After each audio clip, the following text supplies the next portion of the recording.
Hello दोस्तों, आज हम जानकारी लेके आए हैं आपके लिए एक ऐसी सेविंग स्कीम के जिसमें इंटरेस्ट रेट बहुत अच्छा है और खासकर से वो लोग जब रिटायर होते हैं तो रिटायर होते समय उनको जो बल्क में पैसा मिलता है तो उनके सामने एक सवाल होता है कि इस पैसे को कहाँ लगाएं कि उन्हें अच्छा से अच्छा रेट ऑफ इंटरेस्ट मिल जाए। जी हाँ दोस्तों, मैं बात कर रहा हूँ सीनियर सिटीजन सेविंग स्कीम जो कि 2004 में लॉन्च हुई थी।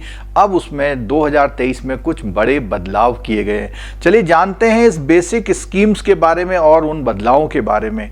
अगर आप रिटायरमेंट में अच्छा पैसा लेकर आए हैं और आप एक ऐसी जगह इन्वेस्टमेंट करना चाहते हैं जहां पर आपको सिक्योरिटी भी पूरी मिले और रेट ऑफ इंटरेस्ट भी अच्छा मिले। जी हाँ दोस्तों, 8.20 का रेट ऑफ इंटरेस्ट आमतौर पर एफडी वगैरह में 6 और 7% का मिलता है, लेकिन इसमें जो रेट ऑफ इंटरेस्ट मिलता है आपको 8.20 मिलता है। लेकिन ये स्कीम उन लोगों के लिए है जो लोग रिटायर होते हैं और रिटायर होने की आमतौर पर उम्र जो होती है 60 साल होती है। लेकिन कुछ मामलों में जो डिफेंस के एम्प्लॉय हैं उन लोगों की उम्र अगर 50 साल भी है तो भी उनको इस स्कीम के दायरे में लाया गया है।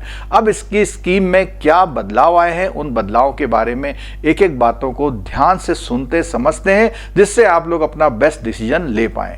पहले इस स्कीम में केवल 15 लाख तक जमा हो पाते थे, अब इस स्कीम में 30 लाख तक जमा हो सकते हैं। और ये जो रिटायरमेंट होता है, रिटायरमेंट के 1 महीने के अंदर आपको ये इस स्कीम का बेनिफिट लेना होता था, लेकिन अब ये जो बदलाव किया गया है, अब 3 महीने तक आप अपना डिसीजन ले सकते हैं। रिटायरमेंट का पैसा जब मिले तो मिलने के 3 महीने के अंदर आप इसमें इन्वेस्टमेंट कर सकते हैं। मिनिमम इन्वेस्टमेंट इसमें 1,000 रुपये का है। रिटायरमेंट की एज जो रखी गई है वो 60 साल है, लेकिन जो स्पाउस है आपकी अगर 55 साल की है तो वो भी इस स्कीम में शामिल हो सकती हैं। दूसरा बदलाव इसमें आया है कि अगर मान लिया एम्प्लॉय की डेथ हो जाती है तो अगर एम्प्लॉय की डेथ हो गई तो उसको मिलने वाला पैसा इस स्कीम में जमा नहीं हो सकता था, लेकिन अब अपनी पत्नी या अपने पति के नाम पर यानी स्पाउस के नाम पर आप इस स्कीम में इन्वेस्टमेंट करके इस स्कीम का बेनिफिट उठा सकते हैं। अगला इसमें बदलाव आया है, क्लैरिफाई किया गया है कि रिटायरमेंट के बेनिफिट क्या होते हैं। तो देखिए, रिटायरमेंट के बेनिफिट आपका जो पीएफ का पैसा जमा है वो, आपने कोई इंश्योरेंस पॉलिसी ले रखी है जिसमें आपका कुछ पैसा बढ़ के मिल रहा है वो, आपका ग्रेचुइटी का पैसा और आपका कोई और इन्वेस्टमेंट का पैसा जो आपने डिपार्टमेंट में जमा किया हुआ जिसमें आपको कुछ रिटर्न मिल रहा है।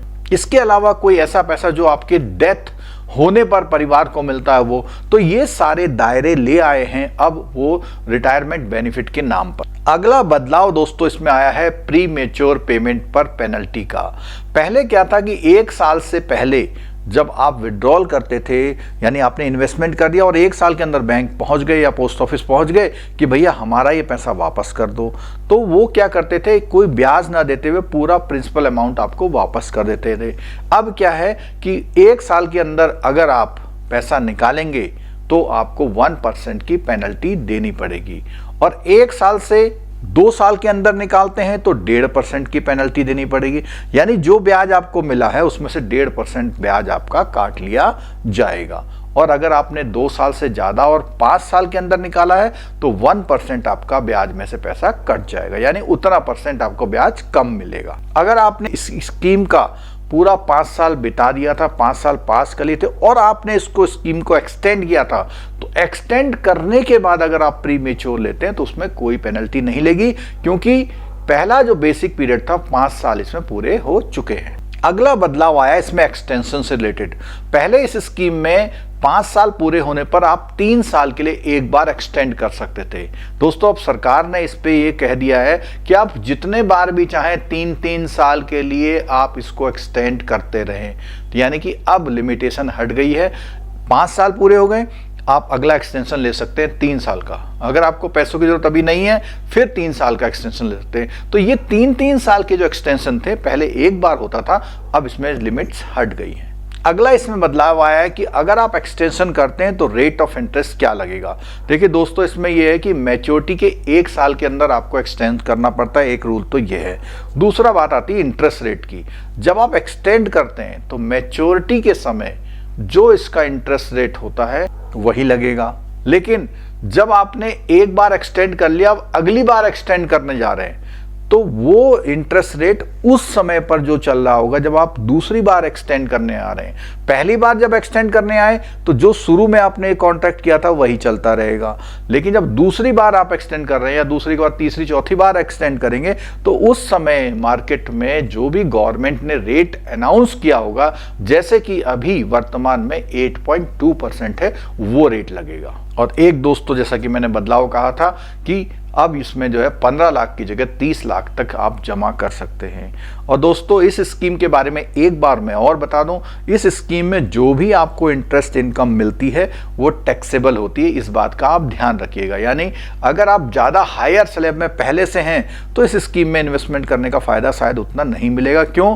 क्योंकि 30% के स्लैब में अगर आप हैं, आपकी पेंशन वगैरह सब मिला के इनकम 30% स्लैब में आती है, तो इस इंटरेस्ट इनकम में से 30% तो वहां जा सकता है। तो बेसिकली अगर बात करें तो उन लोगों के लिए ज्यादा बेनिफिटेड है जिनकी ओवरऑल इनकम चाहे पेंशन है चाहे इंटरेस्ट से टैक्सेबल इनकम के दायरे में नहीं आती, तो उनके लिए बहुत अच्छा है। क्योंकि अगर हम देखते हैं कि 15 लाख या 30 लाख कोई जमा करता है तो उसको 8.2% से लगभग 2.5 लाख के आसपास इंटरेस्ट मिलता है, जो कि टैक्सेबल नहीं है। लेकिन आपकी पेंशन अगर है, उस पेंशन के अमाउंट को इसमें जोड़ते हैं और आपकी 7 लाख से ज़्यादा इनकम हो जाती है तो वो टैक्सेबल हो सकती है। तो यहाँ पे आप इस बात का जरूर ध्यान रखें। इससे संबंधित कोई भी क्वेरी हो तो आप हमसे पूछ सकते हैं।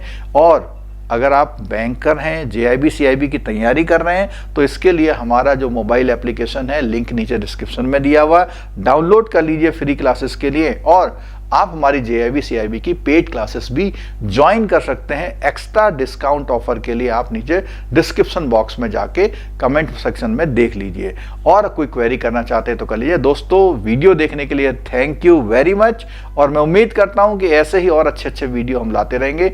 और इस वीडियो को लाइक कर लीजिए, अगर आपको अच्छी लगी हो तो अपने दोस्तों के साथ, उन सभी के साथ शेयर करिए जो रिटायर होने वाले हैं या हो गए हैं अभी हाल में, और बेल आइकन जरूर प्रेस कर लीजिएगा। वीडियो देखने के लिए धन्यवाद। Thank you very much.